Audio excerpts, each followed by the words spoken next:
अस्सलाम वालेकुम। आज की वीडियो के अंदर हम सिंपल सा एक फार्मूला यूज़ करेंगे जिसे हम डिग्री फार्मूला कहते हैं। डिग्रीज फार्मूला आपके पास जो है रेडियंस को डिग्रीज में कन्वर्ट करने के लिए यूज़ होता है, और जो लोग जो हैं कंस्ट्रक्शन वर्क के अंदर हैं, जो आपके पास जो है एंगल का वर्क करते हैं, उनके लिए ये एक बहुत अच्छा सा फार्मूला है जो सिंपली उनको डिग्रीज कैलकुलेट करके दे सकता है। बहुत आसान सा फार्मूला है जिसको आप जनरेट कर सकते हैं कि जैसे कि मैं यहाँ पे लिखूँ इक्वल टू डिग्री, और मैं उसके अलावा जो है कोई भी जो नंबर को मैं सेलेक्ट कर लूँ। यानी ये जो नंबर है मोस्ट ऑफ द टाइम ये रेडियंस होते हैं। रेडियंस आपके पास किसी ना किसी फार्मूले से जनरेट हुए होंगे, कोसाइन हो गया, ए कोसाइन हो गया, इन्वर्स हो गया। तो बेसिकली कोई भी नंबर आपके पास आ सकता है।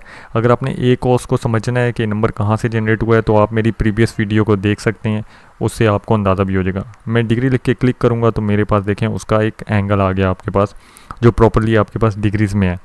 इसी तरीके से अगर मैं किसी भी नंबर को जो है डिग्री कैलकुलेट करना चाहता हूँ, मैंने इक्वल टू सिंपल लिखा 3.41 में लिखूँ तो देखें वो आपके पास जो है डिग्री आपके पास 195.3786 आपके पास आ गई है।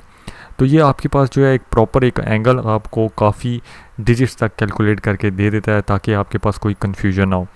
तो ये एक सिंपल सा डिग्री फार्मूला था जिसको हम यूज़ करते हैं, और उस फार्मूले को यूज़ करते हुए जो है हम फर्दर अपनी बहुत सारी कम्प्लेक्स मैथमेटिकल कैलकुलेशंस को यूज़ कर सकते हैं वेरी इजीली एक्सेल के अंदर।